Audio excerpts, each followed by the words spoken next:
Hey everyone, Greta here. Today we are going to talk about yoga competitions.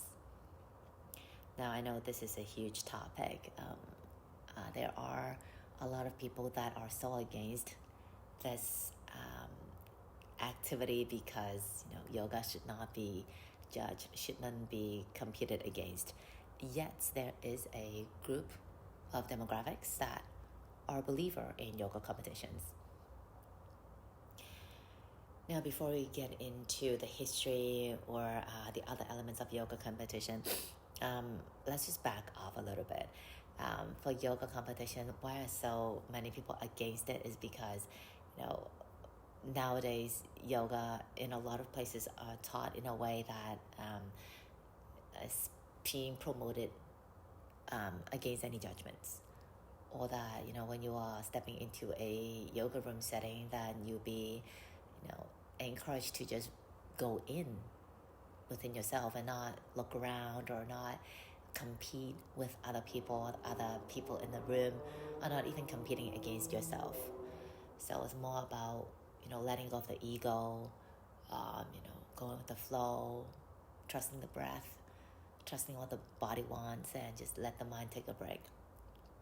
And also yoga, the modern day yoga, is being taught in a lot of different environments and different settings, like alternative healing tool is another role that yoga is very popular in. So by having all these competing elements or competition elements injected into it, some would think it's morally wrong. And also for yoga, it's not just the postures, the asana part. There are actually 8 limbs. So, all these other elements, like, I'm just going to simplify things. I'm not going to go into details what the 8 limbs are, but, how you live your life, or the breathing element of the yoga, or, how withdrawn are you from the senses, or how much concentration is involved in the practice are also other elements. So, and those could not be judged. So that's why a lot of people would think that, it's unjudgeable, it's uncomputable, because, it's not just one element that you can classify as yoga. It's all those other elements, other factors that need to be involved in order to be classified or categorized as yoga. And so that is why, when the word yoga competition is heard, then there will be quite a bit of noise around a lot of different opinions regarding this topic. However, yoga competition is actually very popular in India, and it's been around for a very, very, very, very long time. So the modern day yoga competitions, or what we see nowadays, is just judged based on one limb, and that's the asana, the posture part. All the other limbs have been dropped. So, how you live your life, or how you are breathing, or how much concentration is involved in the shape, they are not involved anymore. So it's just the way you look, the outlook of the body, the alignment of the shape that are being judged. Having said that, I did a bit of research, and actually there was a lot of information, but then a lot of information kind of contradict one another, so I'm not really sure. It was quite difficult to really find what's right or what's wrong, but so I'm just gonna share what I found, or the things that I found that keeps on repeating itself in different websites. So hopefully those would be more authentic and genuine. One of the things that I found is actually for yoga competitions, they're not that recent. They are actually very old. One source said that the competitions existed as far as like 5,000 years ago. And back then, there were a lot of other things that were being competed against, like kriya, mudras, and even meditation. So, all those elements are really, really interesting that could be judged. I'm not really sure how you can judge one's meditation, but I'm actually very fascinated. I like to know how. Anyway, so so all those other elements have been dropped. So now it's just the physical part of it. And actually, yoga asana competition in India, they happen very regularly. So almost once a day. Some would be smaller and some would be bigger. And in the 1980s, there was this world yoga asana championship, and that was what made yoga competition really popular now. Not just India, but a lot of different countries host regular yoga competitions, and one of them is the USA. So one of the persons who were very into yoga competitions in the States was Bikram. So as you can see, if you read Bikram yoga practitioner's bio, you might see that they have been participated or even won yoga competitions, and that is the reason why. And actually, back in 2020, just 2 years ago, or now 3, India has formally declared yoga as a competitive sport. And a National Yoga Asana Sport Federation of India was established. And their goal was to make yoga even more popular, and a very easy or fast way to make a sport or activity more popular and easier to reach out to different kinds of demographics is having competitions. And I know that their aim was they really want to, enter yoga as a sport into the Olympics, but so far it's not happening yet. So we don't really know how things are going to be involved. So that is a little background about yoga asana competition. Now, for me, I'm not so much a supporter of yoga competitions either. Actually, I have had participated in 2 of the yoga asana competitions in my entire life. So I'm just going to share. The first one that I did was shortly after I started my yoga asana practice. It was about a year into it. And when I found out about this yoga asana competition, I was so excited. I immediately signed up. Yeah, that was so crazy. And I was like, yeah, I'm here to win, So that was me. And it was really insane. I managed to get into the finals, but I didn't get anything in the end. But that was at the time, I really enjoyed it. I liked to be on the stage. I liked to be in the center of attention. And I liked it when people said I was good. So at the time, it was purely ego. So I remember back then that felt really amazing. And the second yoga asana competition I did was years later. So that was when I already had become a yoga teacher. And at the time, I did not want to enter it at all. It was hosted by one of my teachers, and he told me to enter, and I was so much against it. And he gave me the reason why I should enter was something that I thought was legit.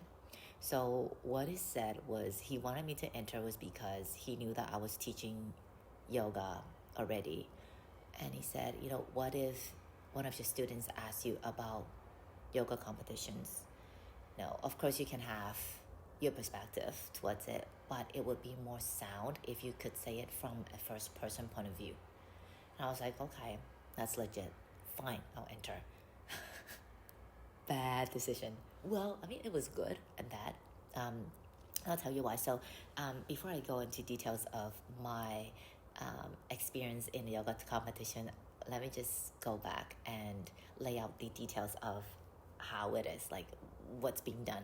So when you enter a yoga asana competition, there are a few different categories, and one of the categories was, just demoing shapes, and they would have a list of a certain number, let's say, I don't know, 10 or 12, and then within the 10 and 12 shapes, you would need to choose the number that's required, let's say 8.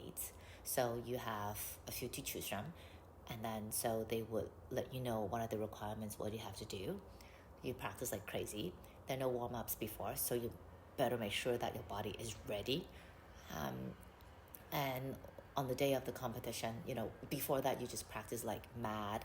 The teacher would, judge you and let you know what needs to be done better, i.e. the twist needs to be deeper, the toes, the fingers, where you should look, where the hands should be. So there are no alternatives. It's either yes or no. Okay, so it's kind of like gymnastics or competitive sport. So if you put yoga asana into competitive sport perspective, then you would know. And then on the day of the competition, you go on stage, and at the time, it was me and other 2 people at the same time. So the judge would call out, or the host would call out, pose number 1. So you would do it, and then when you do the shape, you have a certain number of time to get into it, and then afterwards you have to stay there until the host said finished. And during the hold of the shape, all these judges would come around. At the time, it was still a clipboard. They would circle you around, look at you from head to toe, top to bottom, inside out, outside, the stuff, and take marks, take notes. Okay, and that's how it is in a yoga competition. And after the round, then they would calculate the points, and then they'll let you know, if you have, won a prize or not. So that was it. So the second time when I did the yoga competition, at the rehearsal, all those trainings, it was really bad. I didn't like it. But then I was like, okay, fine, I'll just do it anyways. And at the day of the competition, when I was on stage and when I was being judged, I felt really bad about it. I thought, who are you? Who are you? Why are you judging me? And I felt the whole thing, even though I do respect it, I felt it was wrong. I felt that it was definitely not for me. And at the time, I knew that I am totally against yoga competitions. I felt that, the things that I got high marks in, or I was graded highly on, was things that I wasn't enjoying it at all. And there was no enjoyment in the shape. There was no room for me to kind of relax my mind into it. So in a way, it felt very contradictory to how I was practicing, even though at the time my physical yoga practice was physically strong and demanding. But how I was practicing it was more kind of relaxed or chilled mode, more space to explore, having the permission to, kind of progress whenever or regress whenever I needed. So when I was on the stage, I had to throw all those things behind and just had to force myself to be the best and best and best. So yeah, that's it. So if you ask me how I look at yoga competitions, I would say no, that's definitely not for me. I do understand why some people would be interested in it and participate in those competitions, but would I say if that's yoga or not, I don't really want to judge. I mean, of course, when you are on stage and really, competing against one another, then to me it is against what I think yoga is. But then ultimately, I think it really depends on the person who is taking part in a competition, because when I look at myself, back then I did participate in a yoga competition, but the intention was a little bit different. So yeah, so that's it. I find that experiencing anything, I mean, of course, nothing harmful, is a good thing because you gain more knowledge. But in a yoga context, I mean, if you're entering a yoga competition just to experience it, I think it's fine. If you are highly into it, competing it, then I think that's also fine because it's not me, it's you. But when the person is teaching yoga, I really hope that other elements like the other limbs of yoga would also be taught, so that whoever's receiving the yoga from the teacher would have a more well-rounded experience than something very linear. So that's it. Hope it's helpful, and I'll see you again soon. Take it easy.